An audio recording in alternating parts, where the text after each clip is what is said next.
जय गुरुदेव नाम किसका, जय गुरुदेव नाम किसका।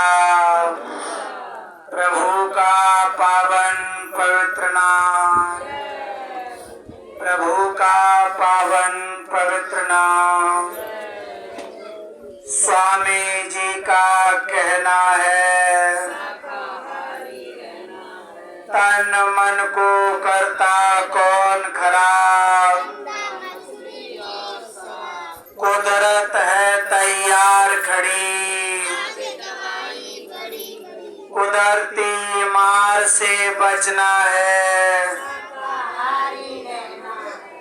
मांस ने किया खून बेमेल, इसी से रहे बीमारी झेल।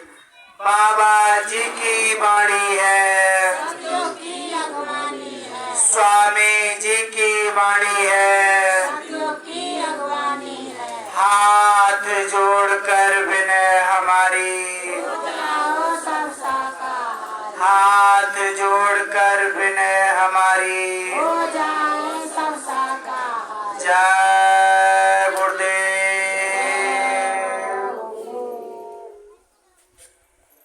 सर्वत्र व्यापक परम पिता परमेश्वर अनामी कुल करतार बाबा जय गुरुदेव जी महाराज पावन संगत को आगे बढ़ाने का काम कर रहे महाराज जी। उपस्थित समस्त हमारे पदाधिकारीगण, विशिष्ट अतिथिगण, समस्त प्यारे भाई और बहन एवं जहां तक आवाज जा रही है, आप सभी के चरणों में नतमस्तक होते हुए आशीर्वाद की कामना करते हुए आप सभी को सादर जय गुरुदेव। मालिक की असीम दया से हम और आप सभी प्यारे भाई बहन एक विशेष प्रकार के आदेश के अंतर्गत एक विशेष प्रकार के मार्ग पर चलने का काम कर रहे हैं। ये स्वामी जी महाराज की असीम दया है हमारे और आप सभी के ऊपर, जो हमें और आप सभी को ये घड़ी नसीब हो रही है। इसके लिए मनीषियों ने, विद्वानों ने, महात्माओं ने कहा है कि जब हमें और आप सभी को ऐसी पावन घड़ी नसीब होती है, हमसे बड़ा कोई सौभाग्यशाली नहीं है। आज के मलिन समय में स्वामी जी महाराज एक एक विशेष प्रकार के संदेश को देते हुए हमें ऐसे राह पर चला रहे हैं। अगर आज की तारीख में स्वामी जी महाराज न होते तो हम और आप सभी इस चीज को समझ रहे हैं कि वास्तव में हमारा और आप सभी का क्या होता, संसार का क्या होता। आज गुरु महाराज ने अपने श्रीमुख से ये फरमाया, गीता भागवत रामायण इस दुनिया में होते हुए अब देखो आज की स्थिति क्या हो रही है। खूब भागवत हो रही हैं, खूब भजन पूजा पाठ चल रहे हैं, लेकिन अंडा मांस मछली का बोलबाला अधिक हो रहा है। स्वामी जी महाराज इसीलिए याद दिलाते हैं कि इतना सब कुछ होने के बावजूद भी अगर अंडा मांस मछली शराब का बोलबाला बढ़ रहा है, इससे साफ जाहिर होता है कि वास्तव में हमारी नैया डूबने की तरफ जा रही है। प्यारे भाई और बहन, आज बाबा जय गुरुदेव जी महाराज ने अति दया करके अपने बच्चों को अपने पास बुला लिया, अंडा मांस मछली छुड़ा दिया और भजन में लगा दिया। आज ये संसार के लोगों को यहाँ से सीख लेनी चाहिए कि वास्तव में इस पूरे विश्व के पर्दे पर एक अद्वितीय महात्मा है, जिनके द्वारा अंडा मांस मछली शराब छुड़ाकर शुद्ध शाकाहारी का प्रचार प्रसार कराकर एक नए रास्ते पर चलाने का काम जो हो रहा है, वास्तव में ये काम जो है वो अनिर्वचनीय है, अविस्मरणीय है।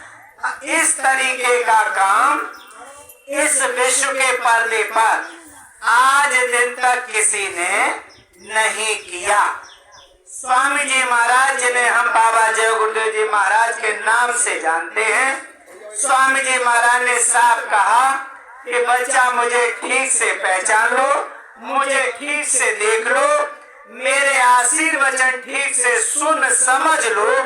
ये शक्ति भूते न भविष्यते, ना तो कभी ये भूतकाल में इस प्रकार की शक्ति आई थी और न अब आगे चल के भविष्य में ऐसी शक्ति आएगी।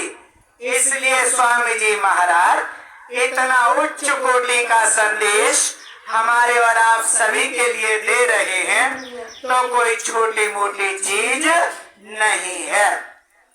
प्यारे भाई और बहन, बाबा जय गुरुदेव जी महाराज का काम ये किस तरीके का है, अब देखो हम ज्यादा कुछ नहीं धर पड़ेंगे, हम और आप सभी ये देखो जहाँ तक आवाज जा रही है, बड़े ध्यान से इस चीज को समझने की जरूरत है। हिंदू हो चाहे मुसलमान भाई हो, चाहे सिख हो चाहे ईसाई हो, चारों धर्मों के लिए परम पूज्य स्वामी जी महाराज विशेष प्रकार का संदेश भेज रहे हैं। चारों धर्मों के लिए गुरु महाराज एक ही रास्ता को सुनिश्चित किए हुए हैं। हिंदू मुस्लिम सिख ईसाई बड़े ध्यान पूर्वक इस बात को सुन लेंगे। बाबा जय गुरुदेव जी महाराज ने आपके लिए ये संदेश भेजा है कि ऐ मानव, तू एक ही रास्ते से आया और एक ही रास्ते से वापस जाएगा। स्वामी जी महाराज ने आपके लिए संदेश भेजा है कि हम लोग एक ही रास्ते से आते हैं, माँ के उदर से। बाबा जी आपको अवगत करा रहे हैं, जानकारी करा रहे हैं। स्वामी जी महाराज ने कहा कि लोगों को बताना, बच्चा अगर ये बात समझ में न आवे कि एक ही रास्ते से आए हैं, एक ही रास्ते से जाएंगे, तो स्वामी जी महाराज ने ये कहा है इन लोगों को ये बता देना, चाहे हिंदू हो चाहे मुसलमान हो चाहे सिख ईसाई कोई भी हो, यानी किसी भी धर्म को मजहब को मानने वाले हो, एक ही तरीके से खाएंगे, एक ही तरीके से रोएंगे और एक ही तरीके से हंसेंगे और एक ही तरीके से जितने क्रियाकलाप है करेंगे। परम पूज्य स्वामी जी महाराज ये देखो याद दिला रहे हैं, हिंदू यानी हिंदू की तरह ये सब काम नहीं करेगा, मुसलमान की तरह ये काम नहीं करेगा। हंसना रोना और ये चिल्लाना बोलना और ये आना जाना, ये सब जितनी भी प्राकृतिक चीजें हैं एक ही तरीके से हम सब लोग करते हैं।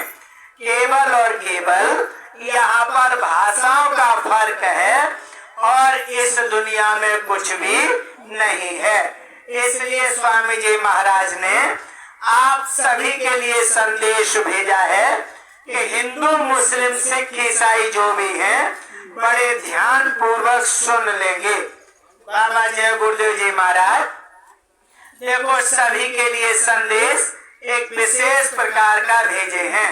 हम सब लोग उस संदेश को सुन समझकर अपनी पावन जीवात्मा को, अपनी पावन रूह को, अपनी पावन सोल को उस मालिक के दरगाह में पहुंचाने का काम करेंगे और अच्छे से जीवन यापन करने का प्रयास करेंगे। स्वामी जी महाराज संदेश भेजे हैं।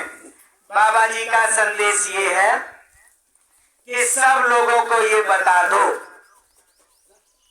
बाबा जय गुरुदेव जी महाराज जो हैं ये समय के मसीहा हैं, समय के संत सतगुरु हैं। सब लोगों को ये बता दो कि मैं यहाँ का रहने वाला नहीं हूँ, ना तो मैं राम के लोक का रहने वाला हूँ, ना कृष्ण के लोक का रहने वाला हूँ, ना ब्रह्मा विष्णु महादेव के लोक का रहने वाला हूँ, ना गणेश के लोक का रहने वाला हूँ, स्वर्ग वैकुंठ का मैं रहने वाला नहीं हूँ। स्वामी जी महाराज का परिचय सुन लें। आगे गुरु महाराज ने कहा, बच्चों इन देशों का मैं रहने वाला नहीं, मैं मोहम्मद साहब के देश में भी रहने वाला नहीं, ईसा मसीह के लोक में भी मैं रहने वाला नहीं। स्वामी जी महाराज ने कहा, महावीर स्वामी गौतम बुद्ध जितने भी हमारे यहाँ ये अवतार हुए हैं, मैं इन लोगों के लोकों में रहने वाला नहीं हूँ। स्वामी जी महाराज ने अपना परिचय दिया है, मैं कितनी दूर का रहने वाला हूँ। स्वामी जी महाराज अपना परिचय देते हैं। मैं हूँ आदि अनादि अमाया, रहूं मौज में अधर समाया। मैं अधर में रहता हूँ। नोट करेंगे इस चीज को हिंदू मुसलमान सिख ईसाई सब लोग। देखो हिंदुओं के यहाँ स्वर्ग और वैकुंठ की चर्चा आती है। स्वर्ग और वैकुंठ की चर्चा में स्वामी जी महाराज साहब कहते हैं, स्वर्ग और वैकुंठ का जो राजा होता है उसे इंद्र कहा गया है। सब लोग ध्यान से इस चीज को सुनेंगे, बड़े काम की चीज है। स्वर्ग का राजा इंद्र होते हैं। अब इंद्र का अगर हम सब लोग ख्याल करेंगे, सब लोगों की ये चाह रहती है कि हम मरने के बाद स्वर्ग जाएंगे। बाबा जी के परिचय के अंतर्गत ये सारी चीजें जान लेंगे हम सब लोग। स्वर्ग के राजा है इंद्र। अब देखो इस स्वर्ग के राजा इंद्र का अब ये 7 दिन की भागवत चल रही है। इसमें गोवर्धन की पूजा का जिक्र आएगा। इसमें साफ लिखा हुआ है और देखो बड़े विधि विधान से पूजा होती है। अब वो जितना जानते हो उस तरह से करा रहे हैं, लेकिन जो सुना रहे उसको ही हम सब लोग थोड़ा सुन लेते हैं। इंद्र की पूजा इससे पहले लोग करते थे। कृष्ण भगवान ने जब ये द्वापर युग के अंदर ये देखा कि ये तो स्वर्ग के राजा इंद्र की पूजा कर रहे हैं। प्यारे भाई और बहन, कृष्ण भगवान द्वापर युग में आए थे। सो कृष्ण भगवान इस सारी व्यवस्था को देख रहे हैं कि आगे चल के हमारे पिताजी आ रहे हैं, इसलिए हम पिताजी के लिए एक रास्ता खुला छोड़े। तो देखो कृष्ण भगवान ने क्या किया, सब लोग इंद्र भगवान की पूजा के लिए जा रहे थे। पूरे विश्व में इंद्र की पूजा हो रही थी। भगवान कन्हैया अपने बाबा नंद के पास पहुंचते हैं और कहते हैं, बाबा नंद ये सब क्या चल रहा है। नंद ने समझाया, बेटा ये इंद्र भगवान की पूजा हो रही है। बोले इसका क्या मतलब होता है, सब लोग कथा में सुनेंगे हम इसे संक्षेप में करेंगे। देखो उन्होंने कहा ये इंद्र स्वर्ग के राजा हैं। अब ये बारिश करते हैं, धरती हरी भरी रहती है, यही हमारे सब कुछ करता धरता है। ध्यान से सुनना, नंद बाबा जो द्वापर युग के मेन मास्टर है, द्वापर युग के मेन राजा जो है, वहीं से आगे चल के व्यवस्था हमारी कायम रहेगी।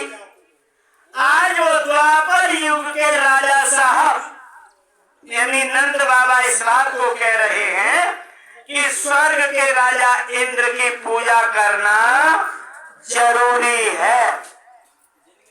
कृष्ण भगवान स्वर्ग से रामायण अगर खोल के देखेंगे, भगवान राम और कृष्ण एक ही चीजें तो नहीं है।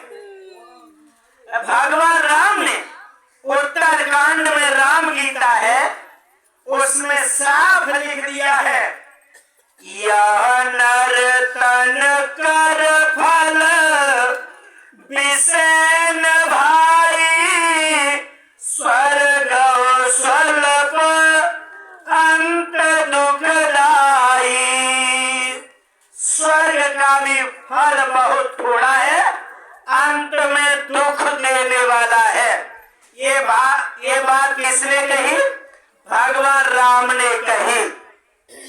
जब भगवान राम स्वर्ग की बात कह रहे हैं कि स्वर्ग में भोग थोड़ा है, सुख थोड़ा है, बाद में दुख मिलेगा, भगवान कन्हैया यहाँ से स्पष्ट होते हैं कि स्वर्ग से परे हैं, स्वर्ग से परे हैं, स्वर्ग से और ऊपर के रहने वाले हैं। प्यारे भाई बहनों, ये भागवत में कथा चारों तरफ हम लोग सुनते हैं, लेकिन आज इस प्रकरण को थोड़ा संज्ञान में रखेंगे। आज भगवान कन्हैया ने इंद्र की पूजा को बंद कराया और कहा कि ये हमारे गिर गोवर्धन। आप देखो, गोवर्धन की पूजा नहीं, कृष्ण भगवान ये कहना चाहते हैं कि देखो ये अभी आगे चल के कौन काम आएगा, पूजा जीते जागते पुरुष की होना चाहिए। देखो, कन्हैया ने बड़े बड़े काम किए, बड़े बड़े चमत्कार दिखाए, इसलिए नंद बाबा आज भगवान कन्हैया की बात को मान जाते हैं। ऐ प्यारे भाई और बहनों, बाबा जय गुड्डे जी महाराज ने ऐसे ऐसे चमत्कार किए हैं, जिन चमत्कारों को देखकर हम लोगों ने आज इन्हें नमस्कार किया है। हमारी कोई औकात नहीं है, हमारी मुसम्मात प्रधानमंत्री, अब देखो कुछ नए लोग हैं, नाम नहीं जानते हैं, अब हम तो मुसम्मात कहते, गुरु महाराज कहते, इसलिए इंदिरा गांधी। स्वामी जी महाराज के चमत्कार को जब देखी तो इन्होंने भी स्वामी जी महाराज को नमस्कार किया। तो जिस तरीके से भगवान श्री कृष्ण कन्हैया के चमत्कारों को देखते हुए आज नंद बाबा ने यह सोच लिया कि कन्हैया जो कह रहे बिल्कुल ठीक कह रहे हैं, इसका मतलब इनकी बात हमें मानना चाहिए। मैं सबके चरण चूम के प्रार्थना करता हूँ, जो काम भगवान कन्हैया ने उस समय किए, बड़े बड़े राक्षसों को छोटी उम्र में मारा, ऐसे ही बाबा जी ने सारे काम करके दिखाए हैं। क्या क्या काम बाबा जी ने किया है, आगे हम सब लोग थोड़ा हाल जानेंगे, पहले ये बात सुन लेंगे। ऐ प्यारे भाई और बहनों, आज हम सब लोग अपने अपने घरों के राजा हैं। आज जैसे नंद बाबा ने कन्हैया की बात मानी है, ऐसे ही हम सब लोगों को बाबा जी की बात मान लेनी चाहिए। ये बात क्यों मान लेनी चाहिए? ये बात इसलिए मान लेनी चाहिए, जब जब होई धर्म के हानि, बालई असुर अधम अभिमानी, तब तब धरे प्रभु मनुज शरीरा, हरहि कृपा निधि सजन पीड़ा।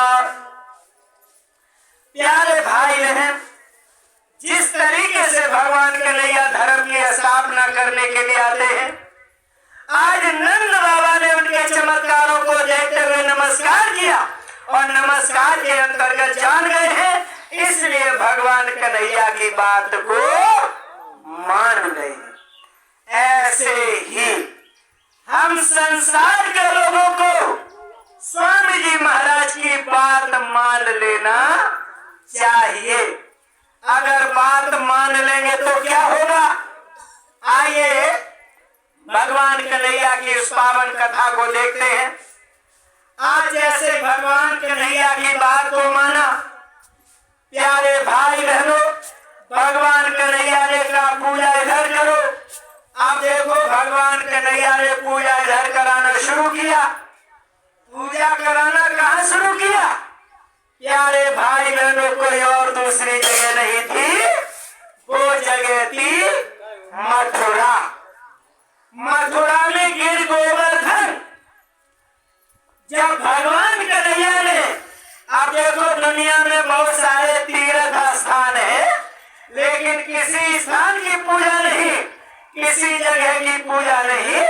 आज भगवान कन्हैया मथुरा में गोवर्धन की पूजा करा रहे हैं। जगह कौन सी है प्यारे भाई बहनों? मथुरा। अब यहाँ से स्पष्ट होता है कि स्वर्ग के राजा इंद्र की पूजा छोड़ी जाएगी और मथुरा में पूजा कराई जाएगी। सो भगवान कन्हैया ने गोवर्धन की पूजा कराया। जैसे पूजा कराई तो क्या होता है? आज स्वर्ग का राजा इंद्र कोपित होता है और इतनी बारिश किया, इतना कष्ट लिया कि प्यारे भाई बहनों वहां सारी व्यवस्था अस्त व्यस्त हो जाती है। यहीं पर सभी प्यारे भाई बहनों के ऊपर बीती है। और यहाँ कुछ नए लोग बैठे हैं और वो लोग कहते हैं, अरे भैया जय गुरुदेव में क्या गए, हमारी तो भैंस बीमार हो गई। जय गुरुदेव में क्या गए, हमारा तो ये नुकसान हो गया। प्यारे भाई और बहनों, कथाओं की भरमार है। एक जगह आपके कान फिसल जाएंगे, नहीं पहुंच पाओगे, दूसरी जगह सुनने को मिलेगी। क्योंकि गोवर्धन की पूजा बड़े हिसाब से कराते हैं शास्त्री जन, तो प्यारे भाई बहनों वहां सुनने को मिलेगा। तो यहाँ पर साफ स्पष्ट है कि जब दूसरे की पूजा कराई जाएगी तो कहीं न कहीं थोड़ी प्यारे भाई बहनों हमें और आप सभी को परेशानी उठानी पड़ेगी।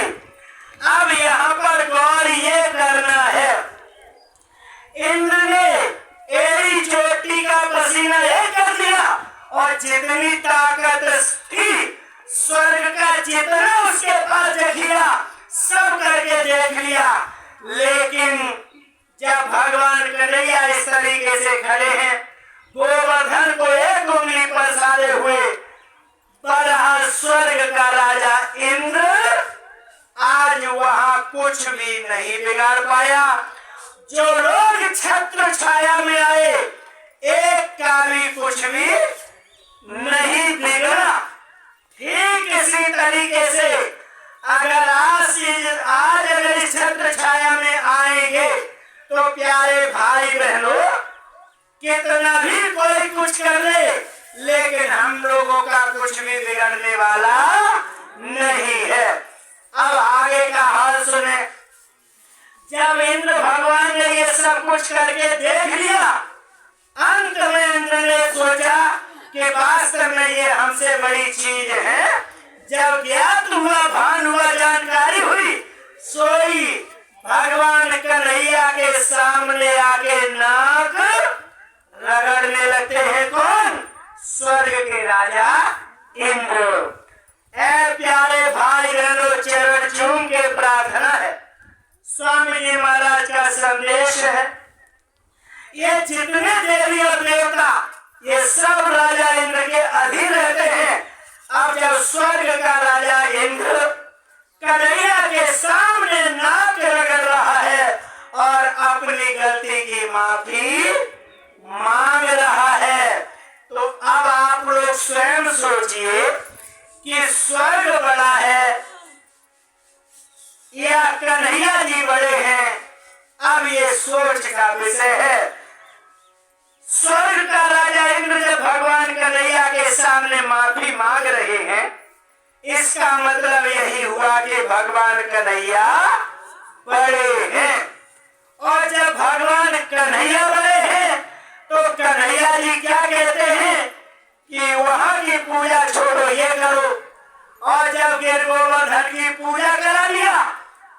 सब परिचय दे दिया। ये तो कराया उस समय।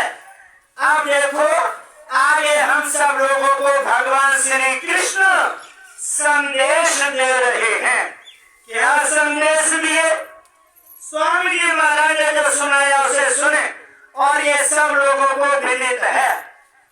भगवान श्री कृष्ण ने कहा अपने प्यारे उद्धव से, अब देखो कथा कराने वाले दुनिया में बहुत, कथा सुनने वाले दुनिया में बहुत, कथा को मानने वाले दुनिया में बहुत।